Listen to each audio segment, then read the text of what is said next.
अयोध्या में राम मंदिर के निर्माण के साथ भगवान राम की न जाने कितनी कहानियां ऐसी हैं जो इस समय प्रचलित हैं। हर कोई कहता है कि शायद राम के दर्शन करने हैं तो आप अयोध्या जाइए, आप सीतापुर के आसपास जाइए, आप नैमिषारण्य जाइए और पूर्वांचल में भगवान राम से जुड़ी न जाने कितनी कहानियां आपको सुनने को मिल जाएंगी। और माना जाता है कि भगवान ने अपने 14 वर्ष के वनवास में करीब 13 साल चित्रकूट और उसके आसपास के जंगलों में गुजारे।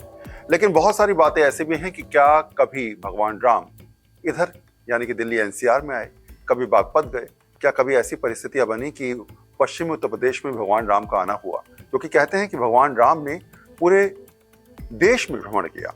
इसके अलावा उस समय का जो एशिया था यानी कि चीन, रशिया और तमाम वो देश जो उस समय के एशिया में शामिल थे, उसमें भी भगवान राम का आधिपत्य था और वो कहीं ना कहीं उस साम्राज्य में आते थे। वक्त के साथ साथ चीजें बदलती चली गई। अब भले ही एशिया का पार्ट कुछ अलग हो गया है, लेकिन उस समय का एशिया जो था वो एक बहुत बड़ा तबका था जिसमें बहुत सारे ऐसे देश हैं जो फिलहाल अब इसके पार्ट नहीं रहे। माना जाता है कि शायद यूरोप भी उस समय यहीं का एक हिस्सा माना जाता है। अब सवाल उठता है कि आखिर भगवान राम का यहाँ पर आना कैसे हुआ? दो कहानियां हैं। पहली कहानी है कि नैमिषारण्य में माता सीता वाल्मीकि आश्रम में थी और वहीं पर भगवान राम ने उनसे आखिरी मुलाकात करी और उसके बाद ही माता सीता धरती के अंदर समा गई। दूसरी कहानी आती है कि बागपत जो दिल्ली से करीब 70 किलोमीटर की दूरी पर है, वहां पर एक आश्रम है वाल्मीकि आश्रम, जहां पर अभी तक बहुत सारी ऐसी किंवदंतियां कहानियां हैं जो भगवान राम से जुड़ी हैं। कहते हैं यहीं पर वाल्मीकि जी के खड़ाऊं अभी तक मौजूद हैं। कहा यह जाता है कि यहाँ सीता कुंड भी मौजूद है, सीता माता की रसोई भी मौजूद है। लव कुश के कुछ ऐसी साक्ष्य वहां पर प्रस्तुत हैं जिसे देखकर आप खुद कहेंगे कि 10,000 साल पहले की कहानियां यहाँ अभी भी जीवंत रूप में प्रस्तुत हैं। लेकिन क्या नैमिषारण्य और बागपत में कहीं ना कहीं समागम है या फिर समाशय है? यही हम समझाने का प्रयास करेंगे।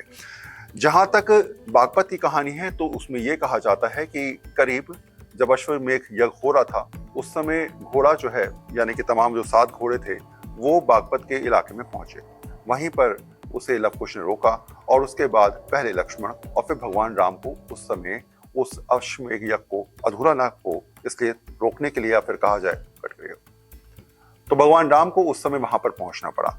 उसके बाद ये कहा जाता है कि भगवान राम में और लव कुश में युद्ध हुआ और उसी परिस्थितियों को देखते हुए कहीं ना कहीं माता सीता को जब पता चला और माता सीता जब पहुंची तो परिस्थितिवश भगवान राम के दर्शन करने के बाद आखिर में जो स्थिति बनी वो सब कुछ जानते हैं, सबके सामने उसके हालात हैं। लेकिन कहीं ना कहीं ये कहानी आम बोलचाल में बहुत ज्यादा प्रचलित है। माना यह भी जाता है कि उस समय की जो किंवदंतियां हैं उसमें इस बात को लिखित तौर पे बताया गया है और वाल्मीकि रामायण में भी इस बात का जिक्र किया गया है कि यहीं बागपत में माता सीता रहती थी वाल्मीकि आश्रम में।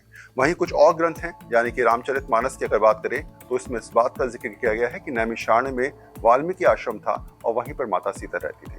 तो बहुत सारी किंवदंतियां सालों दर साल चलती आई। भगवान राम से जुड़ी ऐसी बहुत सारी बातें हैं जो एक किंवदंती के साथ लोक कथाओं में प्रचलित होती चली गई और इसलिए कहा जाता है कि शायद कोई ऐसा साक्ष्य नहीं, कोई ऐसी प्रस्तुति नहीं जो कहीं ना कहीं जीवंत रूप में ये समझा पाए कि क्या सच में राम से जुड़ी कहानियां आज भी जीवित हैं। लेकिन बहुत सारे साक्ष्य ऐसे भी हैं जो अपनी तरफ से समझाते हैं कि भगवान राम कण कण में हैं।